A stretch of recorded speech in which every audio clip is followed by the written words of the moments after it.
I'm not a conspiracy theorist. I'm a fighter pilot." Those words belong to a decorated United States Navy commander. 24 years of service, more than 4,000 flight hours. He said them under oath in front of Congress. He was describing something he chased over the Pacific Ocean in November 2004, an object with no wings, no exhaust, no visible means of propulsion. Something that outran his F/A-18 without breaking a sweat. The Navy filmed it. The Pentagon confirmed it. Real. And 20 years later, nobody has a conventional explanation that fits all the data. Case file. Open. November 2004. The USS Nimitz Carrier Strike Group is running routine training exercises off Southern California. The group includes the carrier Nimitz, the guided missile cruiser USS Princeton, and supporting destroyers. The Princeton carries the SBY-1B radar, part of the Aegis Combat System, one of the most capable air defense radars ever built. It can track 100 targets simultaneously from the horizon to the edge of the atmosphere. You don't get false contacts on this system and dismiss them lightly. Starting around November 10th, 4 days before the intercept, radar operators begin seeing something they can't explain. Clusters of 5 to 10 objects, no IFF, no identification friend or faux transponder signal, no flight plan, no radio contact, nothing in the system that should be there. The man watching the screen is Senior Chief Kevin Day, 22 years in the Navy, radar operator. He has seen weather phenomena, military aircraft, civilian traffic. He knows what a glitch looks like. The returns were solid. Day reports what he's seeing up the chain. The objects appear intermittently, several days of radar tracks before anyone flies to take a look. The contacts move slowly southbound at roughly 100 knots. Then they descend from tens of thousands of feet down towards sea level, in what Day describes as seconds. No known aircraft does that. On November 14th, Princeton's Combat Information Center has had enough. They request an intercept. 2 FA-18F Super Hornets from VFA-41. The Black Aces launch from Nimitz. Lead Commander David Fravor, the squadron's commanding officer. Wingman, Lieutenant Commander Alex Dietrich, call sign Muzzle. They are sent to a position approximately 100 miles southwest of San Diego. Clear day, calm seas, excellent visibility. When Fravor and Dietrich arrive at the coordinates, they find the sea disturbed, not storm-disturbed, a circular area of froth, roughly 50 to 100 feet across. The water boiling up from below, like something large, is just under the surface, and above it, a white object, approximately 40 feet long, roughly the same length as the FA-18 itself. Smooth surface, no wings, no rotors, no windows, no seams, shaped, as Dietrich would later put it, like a tic-tac. It hovers motionless, maybe 50 feet over the disturbed water. Fravor begins a descent to get a closer look. The object responds. It begins mirroring his movements, not after a delay, instantly, as if it is aware of exactly where he is. Fravor commits. He pushes into an aggressive spiraling descent, the kind of maneuver you use in a dogfight to cut off an opponent who doesn't know you're coming. The object knows. It accelerates, not climbs, not turns, accelerates, and is simply gone. In Fravor's sworn written statement to the House Oversight Committee, he describes the object reappearing almost immediately at the flight's cap point, 60 miles away, in under a minute. The Princeton controller reportedly radioed, "Sir, you're not going to believe this, but that thing is at your cap point." Fravor is not known to embellish. He has told this account consistently since 2004. Dietrich corroborates every detail. 2 witnesses, 1 story, No explanation. This is where the story stops being a story and becomes a receipt. Fravor's aircraft carried no recording pod that day. What you are watching was filmed on a later sortie, same day, November 14th. The pilot who recorded it, Lieutenant Commander Chad Underwood, also of VFA 41. Underwood did not come forward publicly for 15 years. In December 2019, he spoke on the record to New York Magazine. His words, "The object wasn't behaving within the normal laws of physics. What the FLIR pod records, an object with an unusual infrared signature, appearing cool relative to its surroundings, not hot like a jet engine or rocket plume. The tracking system struggles to maintain a lock. Then the object accelerates off-screen." On April 27, 2020, the Department of Defense officially released this footage. Their statement confirmed the videos are real and the phenomena depicted remain, quote, unidentified, not classified, not explained, unidentified. Gimbal and Go Fast, 2 more Navy videos, different crews, different year, were released alongside FLIR 1. Same category of object, same absence of explanation. Any credible investigation has to look at the counter-arguments. So let's be honest about what the skeptics say. The most detailed public debunking of FLIR 1 comes from analyst Mick West. His argument: the object is likely a distant aircraft, a low-resolution, out-of-focus, backlit glare from a jet engine. The apparent dart-off at the end of the clip is a camera artifact, the pod's zoom switching from 1x to 2x, not the object actually moving. That is a fair argument. It deserves to be heard. Here is why it does not close the case. The FLIR 1 video is one piece of a multi-sensor event. The USS Princeton's SPY-1 radar tracked these objects over several days. Not one clip, not one moment. Multiple trained operators on multiple platforms all saw the same thing. Fravor and Dietrich observed the object visually, with the naked eye in broad daylight. Identifying aircraft at a distance is literally their job. Neither of them described a distant speck. They described something 40 feet long, hovering 50 feet above the water, that responded to Fravor's maneuvers in real time. No proposed mundane explanation accounts for all of this simultaneously.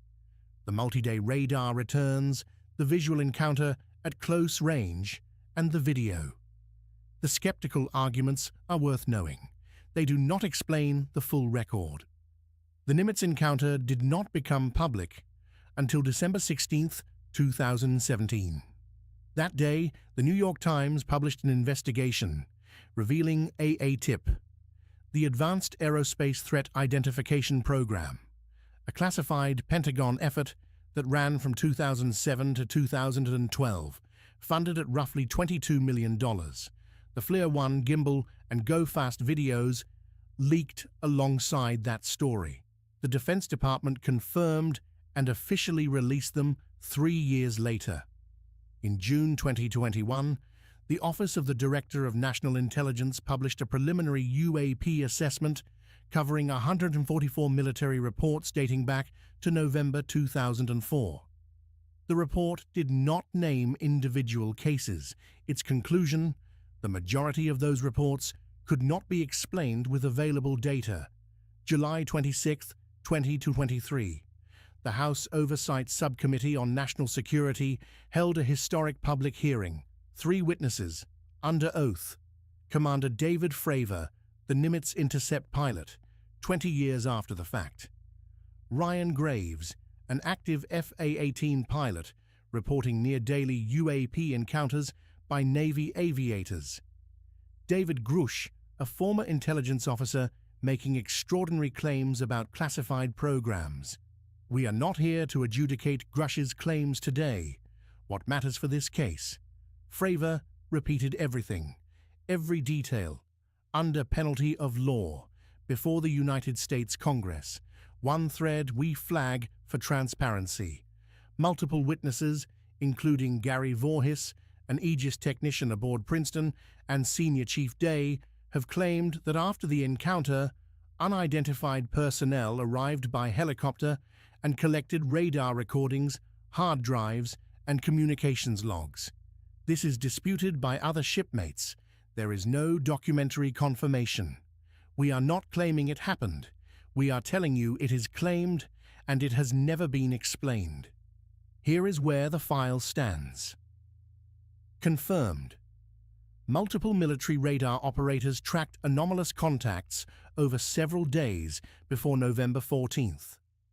Commander Fravor and Lieutenant Commander Dietrich visually observed an unknown object in broad daylight at close range and corroborate each other's accounts. Lieutenant Commander Underwood filmed the FLIR 1 video the same afternoon. The footage is authentic, confirmed by the Department of Defense. The phenomena remain officially unidentified. Unknown. What the object was, who or what built it, what caused the disturbance in the water below it, whether the full radar data set was preserved or where it went, why the United States government, with 20 years and the world's most capable sensors, still has no answer that accounts for all of the data. The Nimitz case is 20 years old. The footage is public. The pilots testified under oath. The Pentagon confirmed the video real. That is not a conspiracy. That is a documented event that the United States government, with all its sensors, all its analysts, all its budget, has not explained. We read the files. Every claim cross-referenced, every source checked, every contested detail flagged. That is what this channel does. Not because we know what the tic-tac was, because the truth, whatever it is, deserves to be investigated properly. Declassified, investigated, filed. Subscribe. The next case is already open.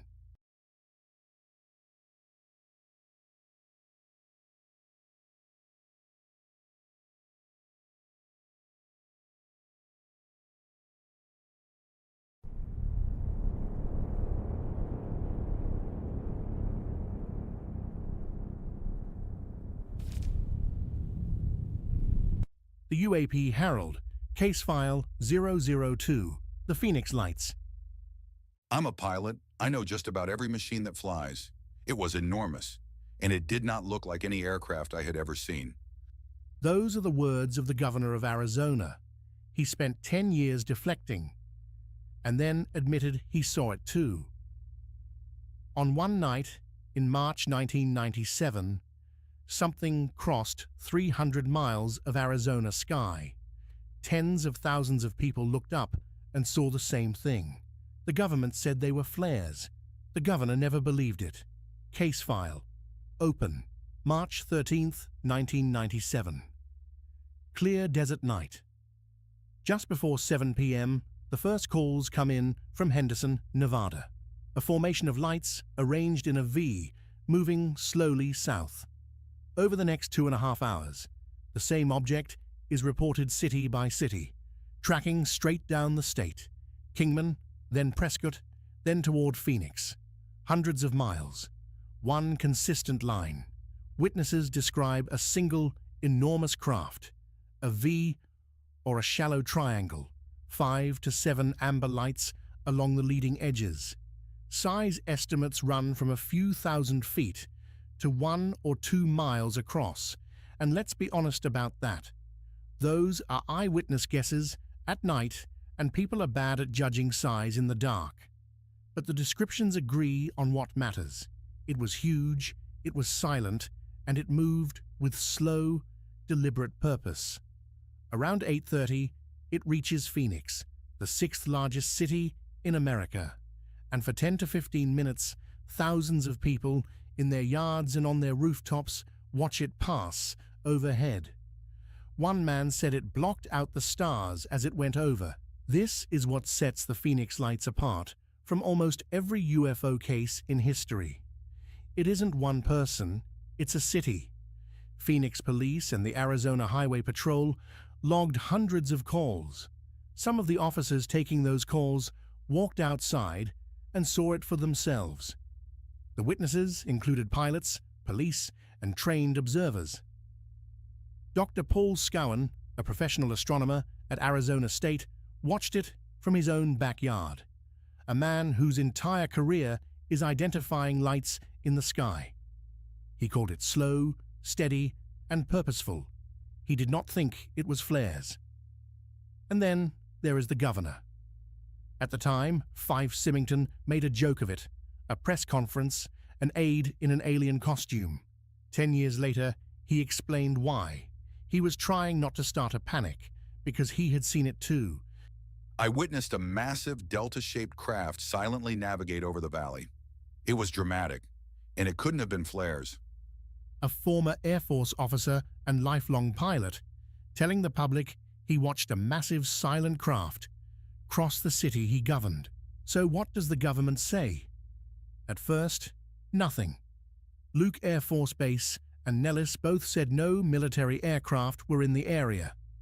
Then months later, the answer came. Flares, illumination flares, dropped by A-10 aircraft on a training range southwest the city. And here is the honest part. The flare explanation is probably true for one of the events, because there were 2 events that night, and that is the key to the whole case. The flares fell around 10 p.m. over the Goldwater Range, more than 50 miles southwest of Phoenix, a string of lights that hovered and slowly dropped, entirely consistent with flares behind the mountains. But the main event, the enormous V that crossed the state and passed low over the city, that was an hour and a half earlier, around 8:30. Flares fall. They drift apart on the wind. They do not hold a rigid V and travel the length of a state in formation. The 8:30 craft did. The military's explanation is real. It just answers the 10 o'clock lights, not the thing the whole city watched at 8:30. The stronger skeptical case is honest too. Size estimates at night are unreliable, and the human brain loves to turn a row of separate lights into one solid object. A high formation of conventional aircraft could explain part of it. What it has never explained is the silence, the low pass over a major city, and why thousands of independent witnesses across 300 miles described the same thing at the same time. Here is where the file stands. Confirmed. On March 13, 1997, thousands of people across Arizona, police, pilots, an astronomer, and the governor reported a large, silent formation moving over the state. The 10 p.m. lights were military flares. Unknown what the 8:30 craft was, why the military first denied any activity at all, and how a silent formation, low over America's 6th largest city, still has no conventional explanation that fits all the witnesses. The most witnessed UFO event in American history wasn't a fighter pilot over the ocean. It was a whole city, and the man in charge of it. The government answered the easy question. Thousands of people are still waiting on the hard one.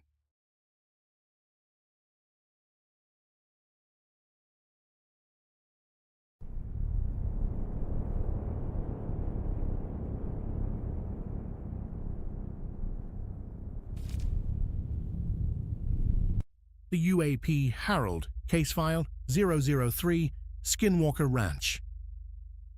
The Defense Intelligence Agency does not investigate ghost stories. It tracks foreign weapons, missiles, submarines, the hardware of other governments. So here is the question this file exists to answer. In 2008, the Defense Intelligence Agency signed a multi-year contract, funded up to $22 million, and part of that money was spent turning scientific instruments on a 480-acre cattle ranch in Utah. Not a missile site, a ranch. The wildest stories about that ranch, the orbs, the creatures, the thing they say followed the investigators home, are not why this case matters. They can't be proven, and we'll show you how thin they are. What can be proven is the paper trail, who kept buying this land, who they sent to study it, and what the government wrote down. Follow the money. Case file open. Start with the land. Because the strangeness did not start with a television show. The Winter Basin sits in northeastern Utah, near Ballard and Fort Duchesne, on the edge of the Ute tribe's reservation, and it carried a reputation for decades. In the 1950s, a local school teacher, Joseph Jr. Hicks, catalogued hundreds of UFO reports from his own neighbors. In 1974, a Utah state plant scientist, Frank Salisbury, published a book on the wave of sightings. The basin's reputation is older than anyone in this story. Now, the name. Skinwalker comes from Navajo or Dine tradition, a belief we will not sensationalize. The Ute people here have their own separate traditions, and the case file flags it directly.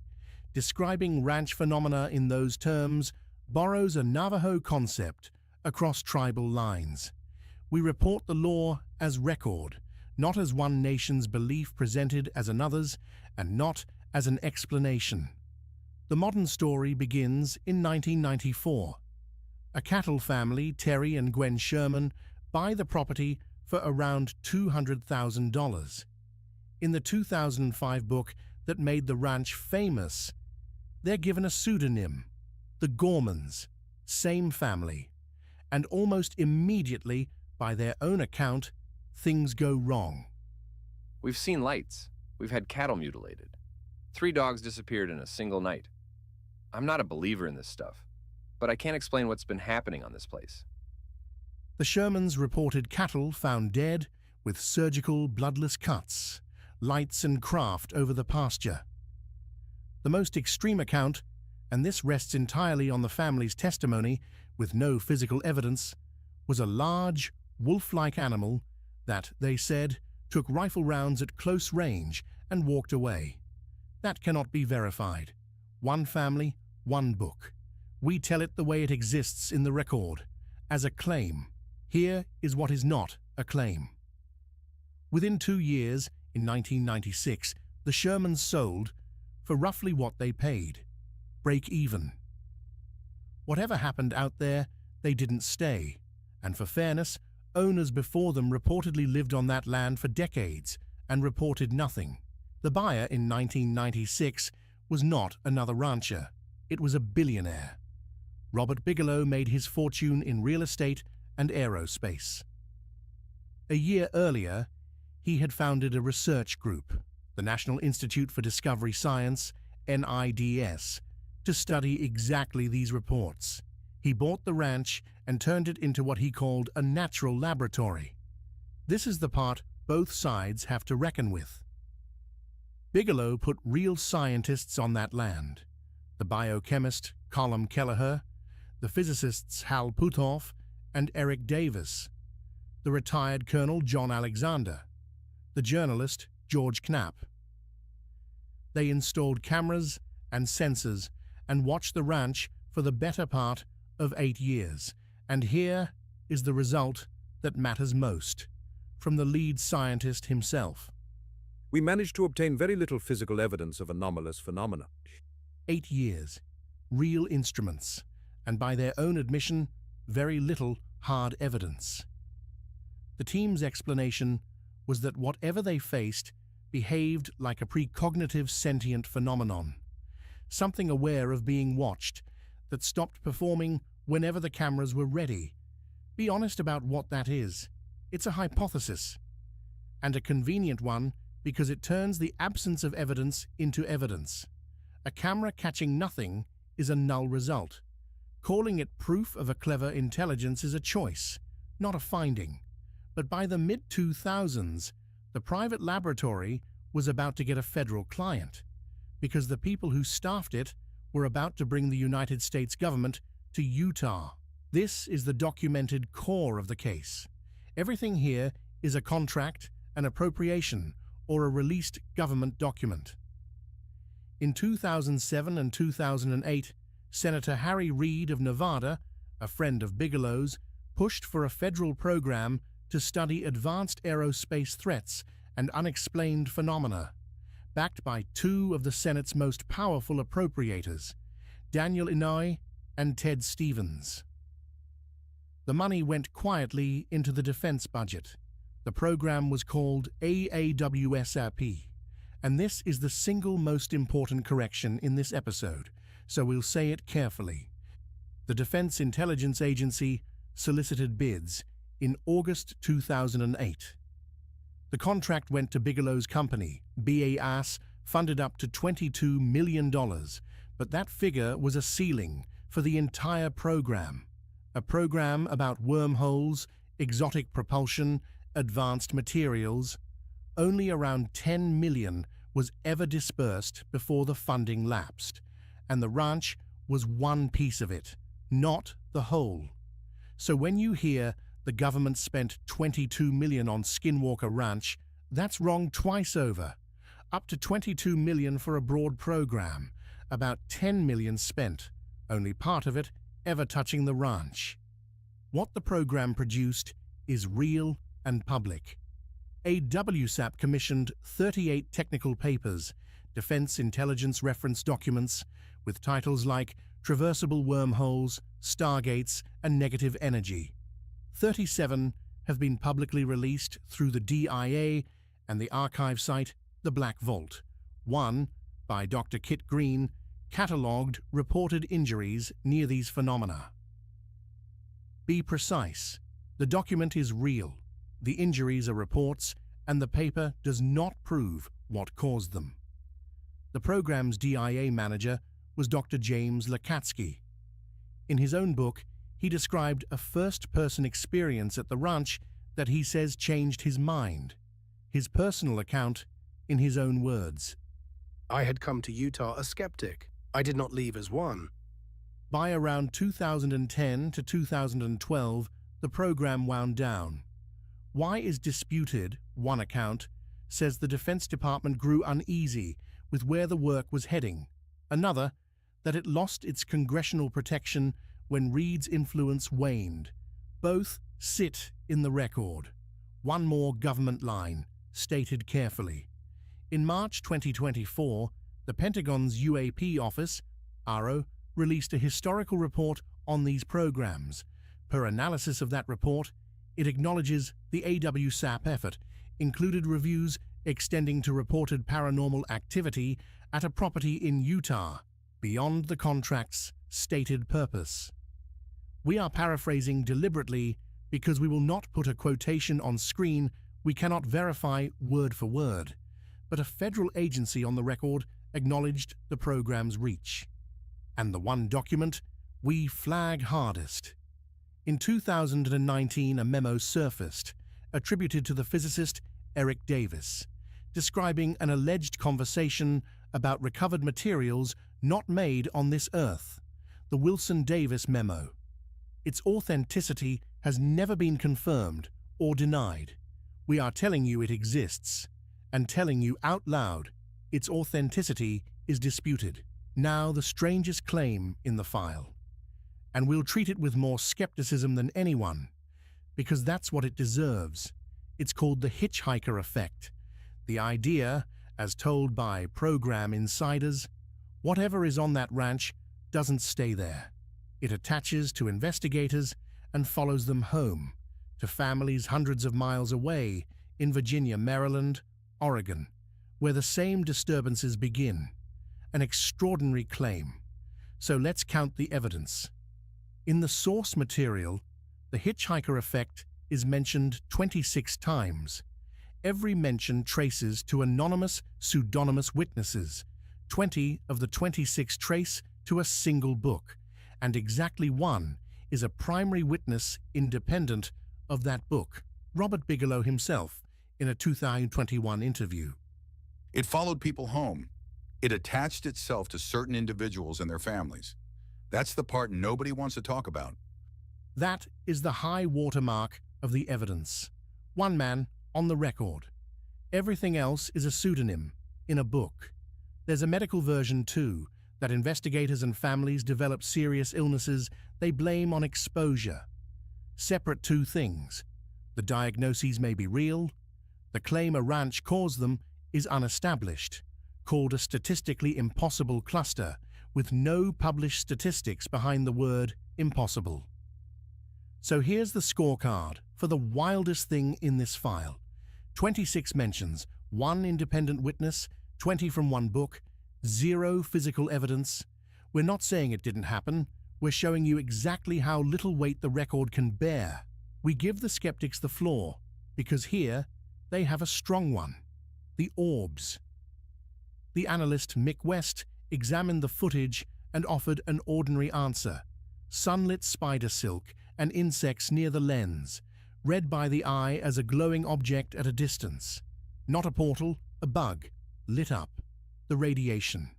The ranch sits on a basin, rich in uranium, oil, and gas, ground prospected for uranium in the early Cold War.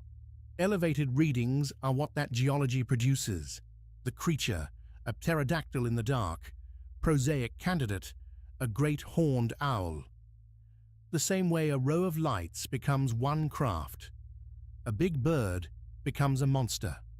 Then the longtime skeptic, Robert Schieffer, who argues the most dramatic Sherman accounts, surfaced right as the ranch was being sold to a wealthy buyer.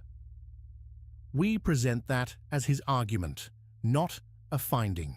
We will not assert that anyone fabricated anything, and the quietest, most damning point is about what isn't there. A 5-year, multi-million-dollar federal lab should leave a paper trail. Construction, drilling, permanent structures. There is no documented record of major construction matching the legend. Sometimes the most important evidence is the evidence that's missing. Add to that the prior owner. I lived on that ranch. Nothing happened. Nothing flew over it. Nothing came out of the ground. People are seeing what they want to see. And the simplest fact: the modern ranch is a hit television show with every incentive to find something every week. That doesn't make the phenomena fake. It does mean a healthy viewer keeps one hand on their wallet, which brings us to now. In 2016, the ranch sold again to Brandon Fugel, a prominent Utah real estate executive who bought it quietly through a company called Adamantium Real Estate for a reported $500,000. For 4 years, the owner was a mystery. Then, in 2020, Fugel revealed himself and put the investigation on the History Channel. We'll be straight about Fugel, because he may well be watching. By every public account, he is a serious businessman who has brought modern instruments to the ranch: radar, ground-penetrating radar, drones. The phenomena on his program are documented on camera and also not independently replicated or peer-reviewed. Both are true. One lead investigator is the astrophysicist Dr. Travis Taylor. For the record, in 2022, the journal Science noted his television work raised questions about objectivity given roles he had held. We state it as the documented fact it is, and leave it there. The investigation is still running. Tonight, the documents only. The timeline: 1994, the Shermans buy the ranch. 1996, Robert Bigelow buys it. Nimitz begins 8 years of study. 2004, Nimitz winds down, having found, by its own account, very little. 2008, the DIA awards the ALSAP contract to Bigelow's company. 2010 to 2012, the federal program lapses. 2016, Brandon Fugel buys the ranch. 2017, the New York Times reveals the secret Pentagon program. 2020, the History Channel show premieres. 2024, the Pentagon's historical report acknowledges the program's reach. 30 years, 4 owners. One of them was the United States government. So let's file it honestly. 2 columns: what we know. The contract existed. The money, up to $22 million authorized, about $10 million spent. The names: Reed, Bigelow, Lakatsky, Kelleher, Knapp. 38 technical papers. A defense intelligence agency that turned real instruments on a Utah ranch for years. All documented. What we do not know, whether a single reported phenomenon out there is real. What, if anything, lies under the mesa the radar keeps flagging, and whether the hitchhiker effect is anything more than a story shared among the people who told it. The government's interest is a fact. What that interest found is not. Here is where the file stands. We came to Utah for the money trail. We followed it past a ranch family who sold at a loss and left. Past a billionaire who studied the land 8 years and admitted he found very little. To a government that signed a contract, authorized up to $22 million, sent its people to a cattle ranch, and then quietly walked away too. That is the part nobody can take from this case. Not the orbs, not the creature. The fact that the United States looked, funded it, staffed it, and never managed to close it out. So we stamp it the only honest way we can. Unresolved. The instruments are still running. The mesa still reads the way it reads. And somewhere there are documents that haven't surfaced yet. The file on Skinwalker Ranch stays open, and so do we. Part 2, when the next documents surface, the UAP Harold. Declassified, investigated, filed. This case was investigated and produced by an autonomous AI pipeline. Every document read, every claim cross-checked against the record. The truth isn't whispered, it's filed.